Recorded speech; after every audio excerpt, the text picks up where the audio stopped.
E eu estava lembrando de uma experiência que eu vivi há muito tempo atrás, era pastor em Canindé, e a gente fazia muito estudo bíblico nas casas. Tinha uma época lá que a nossa principal estratégia em Canindé era estar na casa das pessoas estudando a Bíblia. O povo de Canindé gostava muito de estudar a Bíblia, né? Então a gente ia para a casa das pessoas, né? Tinha dia que eu saía de casa de manhã e ia chegar de noite, indo de casa em casa, estudando a Bíblia com as pessoas. E num desses vários estudos que iam sendo feitos, uma pessoa chegou para mim e perguntou assim, depois de um certo estudo, ela falou assim: o que realmente importa na mensagem do Evangelho? Você está estudando a Bíblia, você está me explicando muita coisa, você falou de Jesus, você falou de oração, você falou de Bíblia, tal, não sei o quê, mas o que realmente importa? O que é importante mesmo nessa mensagem? Naquilo que nós estamos estudando.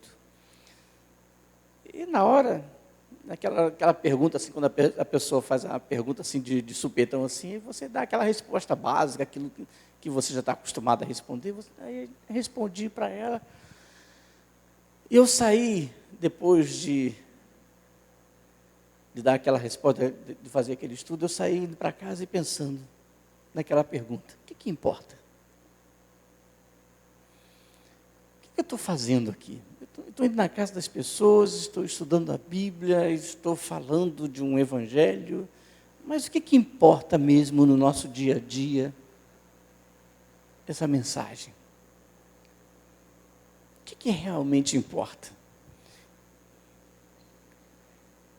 Você talvez já tenha costume e o hábito de estar vindo à igreja constantemente, né? Eu, semana passada, eu sou bem novinho, eu me batizei bem novinho mesmo, né? Mas semana passada eu completei 48 anos que me batizei, né? 48 anos, né? Alguém não sabe nem o que é isso, né? Nem tem idade para isso. E muitas vezes, eu estou nesses 48 anos, na verdade, desde que eu nasci, eu estou na igreja, e eu estou sempre ouvindo a mensagem, participando, me envolvendo em coisas da igreja, me envolvendo ministério, chamado pastoral, vida missionária no interior do estado e tudo mais. E eu ouço muita coisa, e falo muita coisa. Mas o que realmente importa no Evangelho? Qual é a essência dessa mensagem? Que nós, domingo após domingo, dia após dia, estamos compartilhando, estamos refletindo, estamos estudando. O que é isso? Quase sempre há uma tentativa de buscar o que deve ser o Evangelho. E a gente vai ouvindo muitos discursos, e hoje em dia com a internet, você vai vendo muitos cortes, né, na internet, das pessoas falando o que é o Evangelho, dizendo que viver o Evangelho é isso, o outro diz viver o Evangelho é aquilo, viver o Evangelho. E a gente vai ouvindo muitas coisas nessa tentativa de buscar o que é o Evangelho. Qual é a essência dessa mensagem que nós anunciamos? Quando a gente vai fazer um estudo mais aprofundado, a gente vai lá para a igreja primitiva, os primeiros cristãos ali e tudo mais, logo após a subida de Jesus, a gente começa a estudar qual era a característica daquele movimento que estava existindo ali, né, no início do Evangelho. Qual era a característica principal daquela igreja, daqueles crentes que viviam o Evangelho ali? Será que era a oração? Será que era os milagres, que estava muito vivo na vida das pessoas, estava ali muito próximo delas, os milagres que eles tinham vivido, experimentado, ou estava o testemunho muito perto deles? Será que era a proximidade histórica com Jesus Cristo? Será que era o impacto que aquilo ali produzia? A gente, quando vai para um acampamento, e a gente chegou há poucos dias, aí os casais, né, nós chegamos lá do Lua de Mel, né, e aí quando a gente volta de lá, a gente volta impactado, a gente chora, a gente ri, a gente volta, né, pensando nos casais, né, vamos viver melhor esse negócio aqui chamado casamento e tal, a gente fica impactado com isso. Mas aí vai passando um tempo, daqui a pouco vai meio que volta a rotina. Talvez aqueles cristãos lá estavam impactados porque tinham vivido há pouco tempo uma vida com Jesus, ou os discípulos de Jesus que estavam ali. O que realmente é a essência do Evangelho? Eu acredito que tudo isso é importante.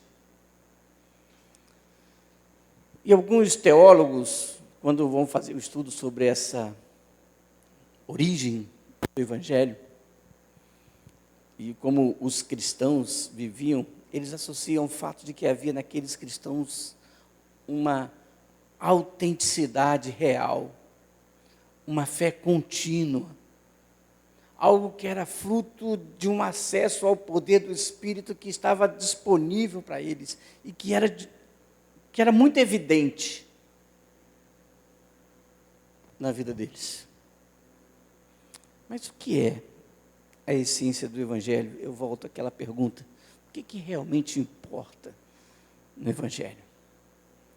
E se eu pudesse definir, e não tenho como definir em uma só palavra, em uma só frase, mas se eu pudesse definir, fazer uma afirmação, eu diria que o Evangelho é a vida de Cristo. O que é essencial na palavra de Deus? O que é essencial nesse Evangelho que a gente vive? É a vida de Cristo. Qual o impacto que isso produz na minha vida? Qual o impacto que essa afirmação faz na minha realidade, no meu dia a dia? Amanhã, quando eu sair para o meu trabalho, ou para uma outra atividade que eu faça, o fato de eu falar assim, a mensagem do Evangelho que importa, o que é essencial, é a vida de Cristo em mim. O que isso vai impactar no meu dia a dia? Quais são as implicações de vida, ou da vida de Jesus, na minha vivência do Evangelho, na forma como eu vivo o meu dia a dia? Será que eu acordar amanhã e eu entender que a vida de Cristo é essencial para a minha existência, vai mudar alguma coisa no meu dia? Você acorda, você ora, você fala com Deus, lê a Bíblia, a sua devocional, o seu jeito que você faz. Mas será que isso vai produzir algum impacto, vai mudar alguma coisa no seu dia a dia? Ou quando você sai para a correria, isso não produz impacto nenhum? Não faz muita diferença. E quando eu estava preparando essa reflexão, eu falei, com base em quem que eu gostaria de refletir nessa manhã? Eu gosto sempre de pegar um personagem da Bíblia e tirar algumas lições daquele personagem bíblico para a realidade daquilo que eu quero compartilhar com a igreja. E eu falei, quem na narrativa bíblica eu posso encontrar esse impacto de que a vida de Jesus produziu uma diferença muito grande? E poderíamos ver diversos personagens bíblicos, mas eu queria destacar um, que, como a maioria de nós, seguidores de Jesus, era gente como a gente, era gente do povo, era um homem de ação, sim, era um homem rude, duro, trabalhador. E esse homem não era uma exceção, não era uma pessoa assim, que poderia falar assim, olha que pessoa extraordinária. Ele é seguidor de Jesus Cristo porque ele era alguém extraordinário. Mas quando a gente vai olhar, tentar identificar alguma coisa desse homem, nessa figura, nesse personagem bíblico, a gente vai perceber que ele era uma figura agradável. Até de certa forma amigável, amável. Em algumas circunstâncias até meio que angelical. Mas quando a gente vai olhar o que a Bíblia fala sobre ele, de uma forma muito natural, a gente percebe que ele não era muito assim, né? Ele era conhecido como um dos filhos do trovão. Quando a gente pensa de trovão, a gente pensa logo de coisa estrondosa, né? A Márcia que morre de medo de trovão, que quando ela começa a dar trovoada, ela quer trancar a casa toda e se esconder debaixo da cama. Então, o trovão para ela é algo pavoroso. Né? Até que foi uma herança que ela pegou do pai dela, que trancava todo mundo dentro de casa. Né? Quando começava a trovoada, ninguém podia, né, mexer em nada, não podia tocar nada na cozinha, não podia fazer nada, ligar a televisão, nada. Então, trovão é alguma coisa espantosa. Mas esse homem era conhecido como um filho do trovão. Ele foi alguém que, em diversas ocasiões, agiu até com intolerância. Eu não vou ler o texto, mas a citação está lá, em Marcos, capítulo 9, versículo 38, Lucas 9, 49. Ele, em alguns momentos, ele foi intolerante. Ele disse: você quer que mande descer fogo do céu e matar esse povo todinho alguma vez? A gente ora aqui, Senhor, e pede fogo do céu e queima todo mundo. Todo mundo que está indo contra o Senhor aqui. Tolerante. Em determinadas situações, ele era muito agressivo. Né? Lucas capítulo 9, versículo 54. Em outros, ele era um cara que gostava de uma intriga. Gostava de uma confusão. Né? Chegou ao ponto dele chegar perto de Jesus, ele e seu irmão, e falar assim: Senhor, quietinho aqui, só nós dois, ou só nós três. Será que no teu reino a gente não pode sentar um à tua direita e outro à tua esquerda, não? Fica pertinho do Senhor ali. Não leve em consideração esse povo aí, não. Deixa a gente sentar aqui pertinho do Senhor. Quando o Senhor estiver dominando. Então, gostava de umas intrigazinhas. Ou seja, esse foi um homem típico. Mas que, em sua relação com Jesus, ele foi transformado ao ponto de ser reconhecido depois como o apóstolo do amor. Estou falando de João.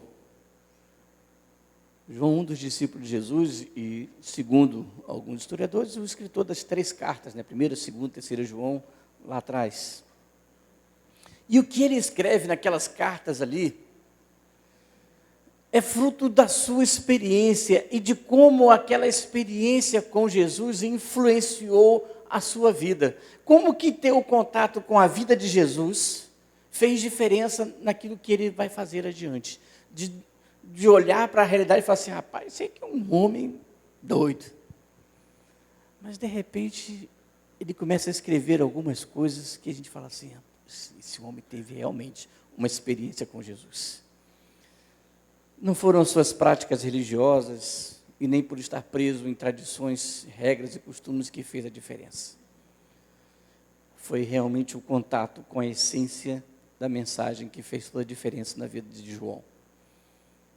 E eu gostaria de destacar alguns pontos em que essa experiência de vida, essa vida de Cristo vivendo em João e vivendo em nós, pode fazer diferença na sua, na minha vida, na nossa vida, no dia a dia. Porque essa vida de Cristo em nós, a primeira coisa que eu queria destacar, passa pela intimidade. Passa pela intimidade.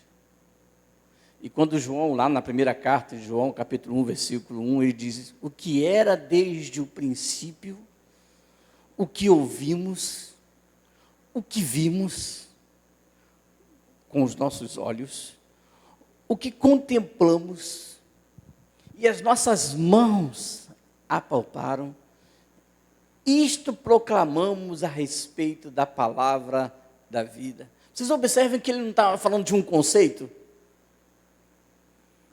Ele não estava falando de algo, né, espiritosférico, né, pegando uma palavra que o Debrano gosta muito de usar, né? Ele não estava falando de alguma coisa que era... Ele estava falando de algo que ele viveu ali no seu dia a dia. E ele diz: aquilo que nós ouvimos, o que eu ouvi, gente, o que eu vi com os meus olhos, o que eu contemplei, as coisas que eu vi no dia a dia acontecer, aquilo que ele falava, aquilo que ele fazia, aquilo que a minha própria mão apalpou. Talvez ele estivesse lembrando até da multiplicação dos pães, dos peixes, né? Quando ele Eles foram puxar aquela rede cheia de peixes ali, apalpou com a sua própria mão. Tudo isso é essa mensagem que nós proclamamos. Ou seja, deixa de ser algo simplesmente conceitual e passa a ser uma coisa de intimidade. Ele tinha um conhecimento histórico. Ele ouviu o que as pessoas haviam dito, mas também era algo muito pessoal. A nossa vida em Cristo, meus irmãos, passa pela intimidade. Tem um fundo histórico. Eu sou de tradição evangélica, batista, de várias gerações, né? Então, muita coisa do que eu ouvi tem parte com a minha tradição familiar. Eu ouvia histórias do meu avô, que era analfabeto, mas que pregava na igreja, né? Minha avó lia o texto bíblico para ele, ele ali ouvia o texto bíblico que a minha avó lia para ele, e ele no domingo pregava na igreja. E ele contava algumas histórias para mim, e foram tradições que foram fazendo parte da minha história. Então, não é simplesmente só um fundo histórico, isso faz parte. Tem o que a gente ouve das pessoas, e a gente ouve no dia a dia, nas conversas que nós temos, dos encontros que fazemos, do nosso compartilhar de vida, a gente vai aprendendo. Mas se ficar só nisso, vai ser superficial, porque precisa de algo mais, essa intimidade.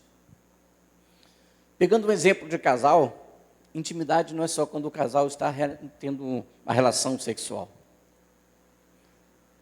Se a intimidade do casal for resumida a isso, talvez vai ficar muito fácil, ou muito difícil essa relação, né? Porque intimidade é o olhar. Eu sei quando a Márcia está brava comigo pelo olhar dela. Ela não precisa nem falar. Quando ela me olha, eu falo, eita, onde foi que eu errei? Né? É intimidade, é reconhecer o tom de voz. Intimidade é a brincadeira. Intimidade é a vivência. Intimidade é enfrentar juntos as lutas. Isso vai produzindo intimidade. Intimidade, nossa relação com Deus passa pela nossa vivência realmente com Ele. Não vai ser só aqui, no ajuntamento. Já pensou? Se a nossa relação com Deus se baseasse somente nesse domingo aqui pela manhã, você vem aqui, passa aqui 1h30, e aí tua relação com Deus se baseia nesse momento aqui, 1h30. Aí você vai passar o resto da semana sem nenhum tipo de relação com Deus, sem nenhum tipo de intimidade com Deus, sem nenhum tipo de conversa com Deus, como se Deus nem existisse na sua vida. Qual sentido teria isso daqui? Nenhum. Na verdade, você está aqui por causa de algo que já existe no seu dia a dia, e o estar aqui é reflexo do que você vive no dia a dia. E aí vem muita coisa junto, vem o momento devocional, a percepção de que a relação está em tudo que você vive com Ele. E quando João lhe fala da intimidade com o Pai, da intimidade com Jesus, ele fala de algo profundo, ele fala de algo intenso, ele fala de algo real, porque ele fala, ouvi, eu vi, eu contemplei, eu toquei, é intimidade. Para a gente poder entender qual é a essência da mensagem, ela passa por uma intimidade. Porque muitas mensagens a gente passa, a gente não precisa nem falar.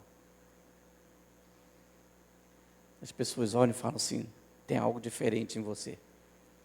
Por quê? Porque as pessoas percebem o nosso jeito de falar, o nosso jeito de agir, as nossas atitudes. Então, é intimidade. Essa vida de Cristo em nós passa pela intimidade. Se a gente só sabe de Jesus de ouvir falar, pela experiência dos nossos pais. Eu, quando terminei meu serviço militar, e aí eu estava querendo, 19 anos, querendo viver a vida e tal, eu falei assim, eu quero viver a minha vida. Eu quero deixar de viver a experiência dos meus pais e quero viver a minha vida. Aí eu fui confrontado com a palavra de Deus, dizendo assim, e qual é a sua vida fora de Jesus?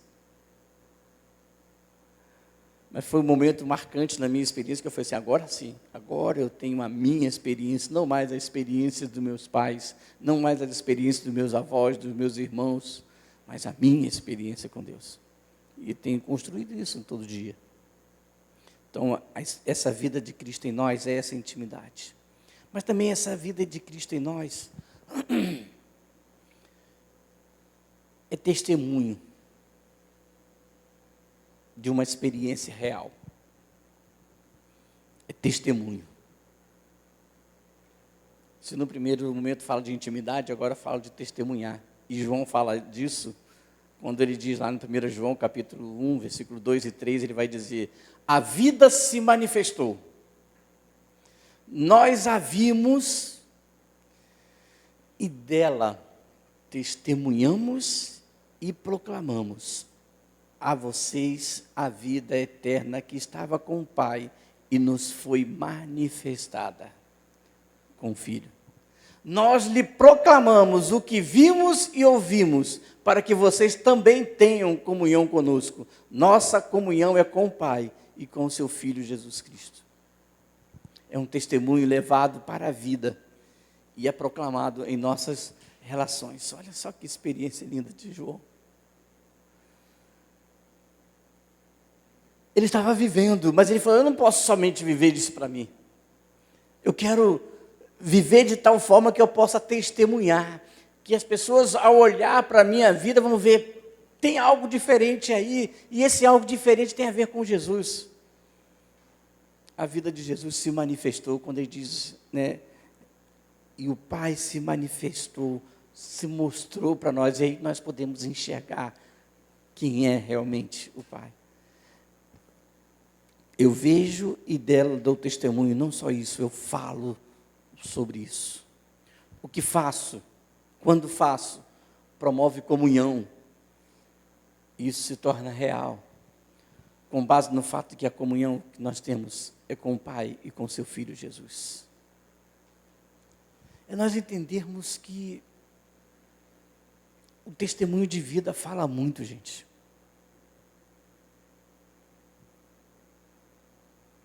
A vida que eu vivo em Cristo, Cristo vivendo em mim, vai fazer muita diferença nas minhas relações.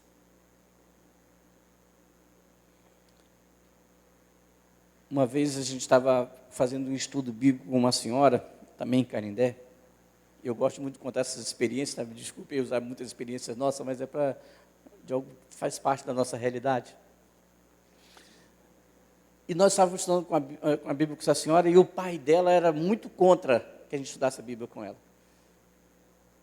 E o grande problema dele é que ele falava assim, minha filha, eu não quero que você fique estudando Bíblia com esse povo, porque aqui do lado tem uns vizinhos, que durante o dia, é o tempo todo chamando os filhos disso, chamando os filhos daquilo, é a mulher xingando o marido xingando a mulher e tal. É uma confusão doida durante o dia aqui. Mas chega à noite, tem um momento aqui que eles fazem aqui de oração, porque aí eles gritam, falam de Deus, e eu falo assim, na verdade, qual é a verdade?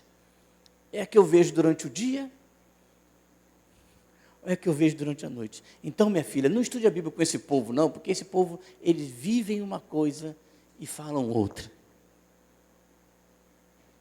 Ainda bem que a gente vivia uma vida que não era muito diferente daquilo que a gente pregava, para não fazer diferença. Mas, quando a gente vive uma coisa e prega outra, que testemunho é esse? A vida em Cristo traz uma unidade de propósito, de vida, e isso nos une uns com os outros e nos une numa experiência com Deus. A vida em Cristo gera uma experiência real. Que experiência real nós temos vivido com Cristo? Se a nossa vida é só intriga e confusão. Que testemunho é esse que as pessoas fogem quando nos veem? Ih, rapaz, lá vem fulano, deixa eu atravessar a rua aqui. Não quero falar com ele, não, que ele vai chegar aqui e vai começar a falar umas coisas que eu não vou entender. Que comunhão é essa? Se o nosso discurso mais afasta as pessoas de Deus do que aproxima as pessoas de Deus. Que testemunho, que comunhão é essa em que as pessoas querem se afastar daquilo que a gente prega, porque acham que não tem nada a ver com a vida delas. Essa vida em Cristo, ela deve ser testemunho de uma experiência real que nós temos com Cristo. E a gente vai testemunhar daquilo que a gente vive, da nossa intimidade. E terceiro, essa vida de Cristo em nós é também uma internalização da mensagem. E é bom a gente observar isso daqui, porque fala de a vida de Cristo, né? O primeiro ponto que eu falei, que a vida de Cristo em nós é uma experiência de intimidade. Eu e Deus. É como se eu estivesse falando assim, ó, essa relação, né, da essência da mensagem é fruto de uma experiência minha com Deus. Mas ela também é fruto de um testemunho real, é da minha experiência agora com vocês. De como a gente se relaciona um com o outro, de como nós vivemos esse evangelho. Então ele fala de uma intimidade com Deus, ele fala de algo que é no relacionamento, mas ele vai falar também que eu preciso olhar para dentro. E olhar para mim. Olhar para a minha vida. E pensar a respeito da minha vida, como está a minha vida. E 1 João capítulo 1, 4 e 5 diz: escrevemos essas coisas para que a nossa alegria seja completa. Esta é a mensagem que dele ouvimos e transmitimos a vocês. Deus é luz, nele não há treva alguma. E é a hora que eu olho para dentro.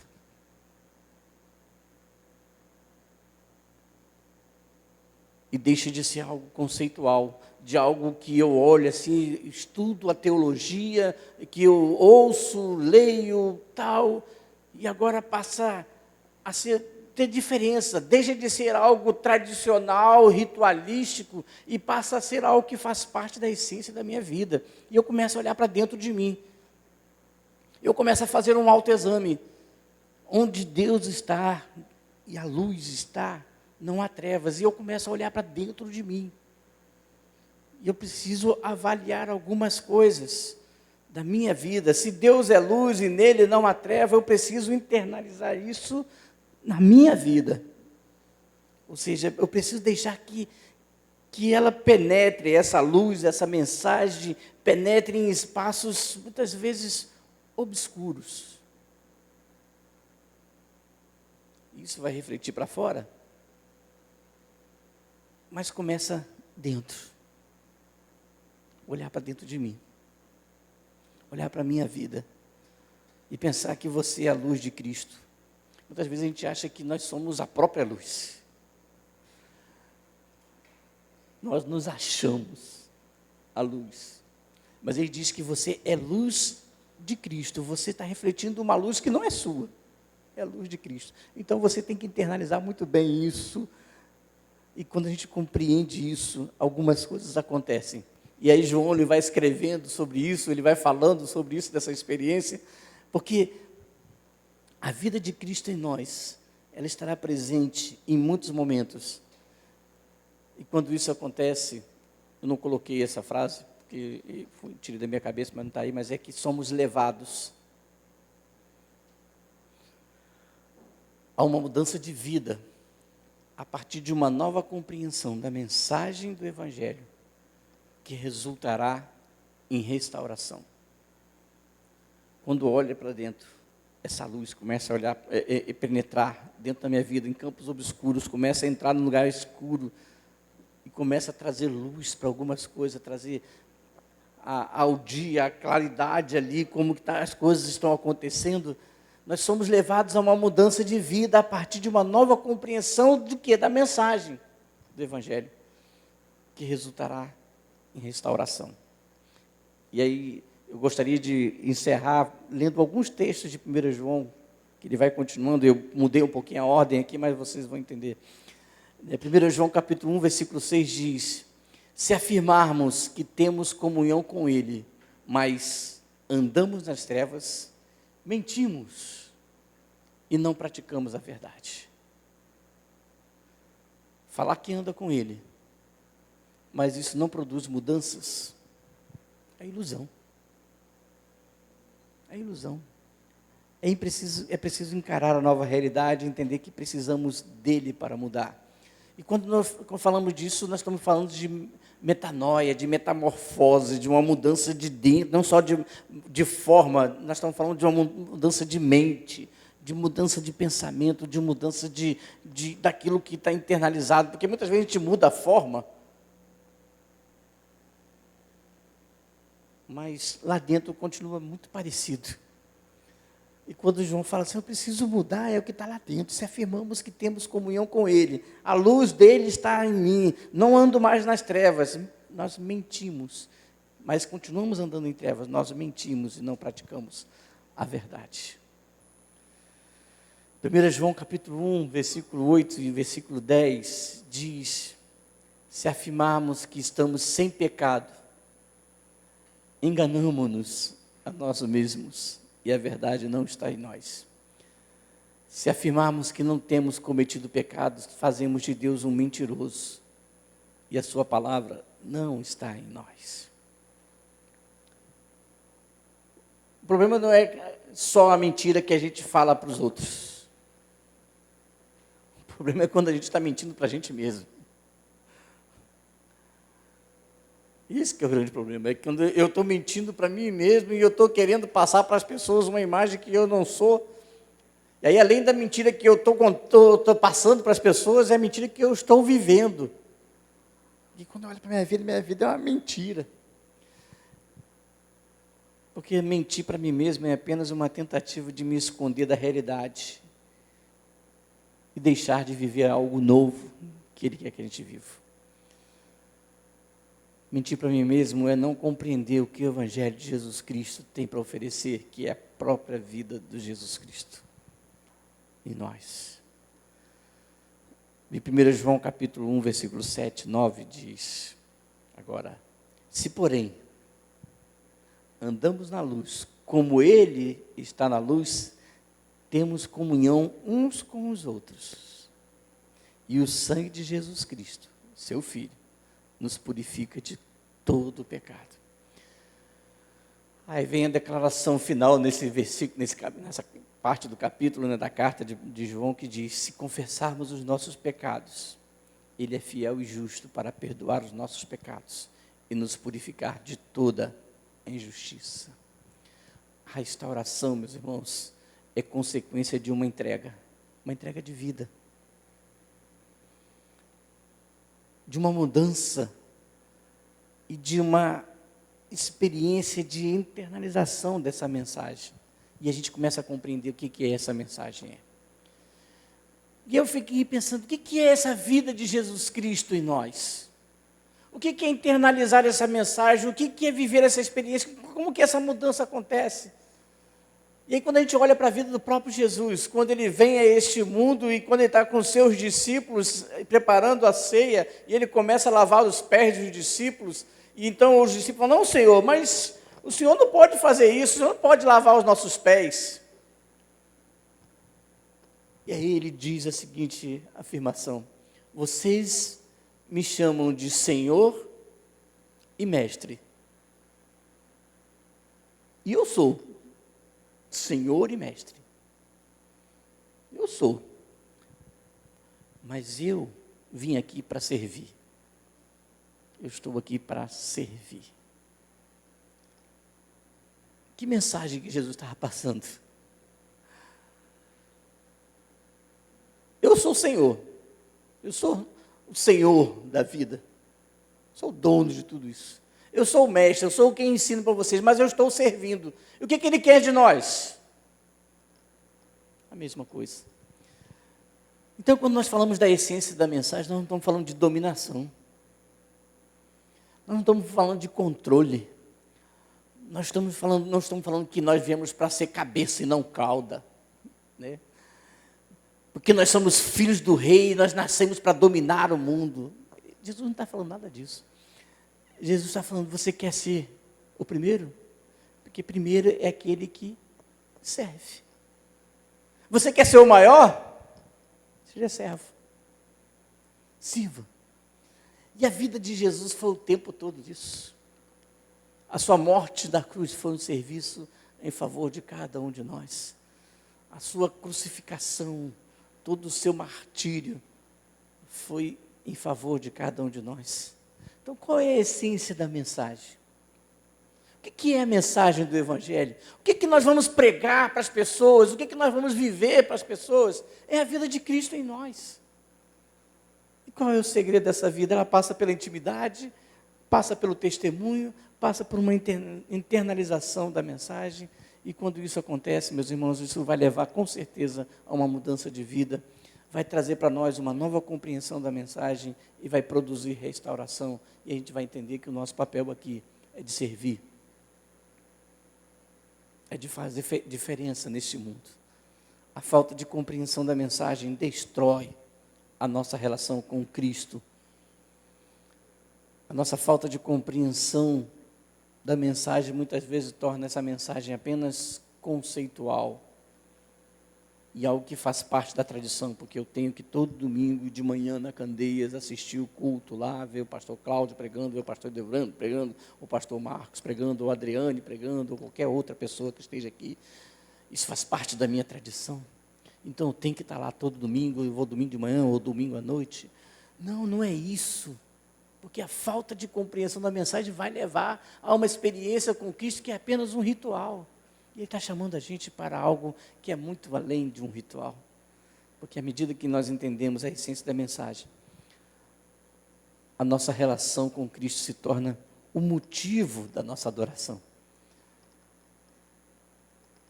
E algum tempo atrás nós tínhamos aqui na Candeias uma frase que a gente dizia que culto é na vida, né? Hoje a gente diz isso, né, a respeito do off, né? Off na Candeias e on na vida. É na vida. É o que eu vivo lá fora. É aqui também, mas é lá fora. É como eu vou estar me relacionando com as pessoas e vivendo a vida de Cristo. A essência da mensagem é Cristo. A minha adoração é a Cristo em tudo que eu faço. E Paulo escreve aos Coríntios, ele vai dizer, quer comais, quer bebais, quer façais qualquer outra coisa, façam em nome de Jesus. Então, quer você esteja comendo, quer você esteja bebendo, quer você esteja brincando, quer você esteja trabalhando, quer você esteja em casa, quer você esteja fazendo qualquer outra coisa, façam isso em nome de Jesus. Porque essa é a essência da mensagem. Eu não posso perder isso.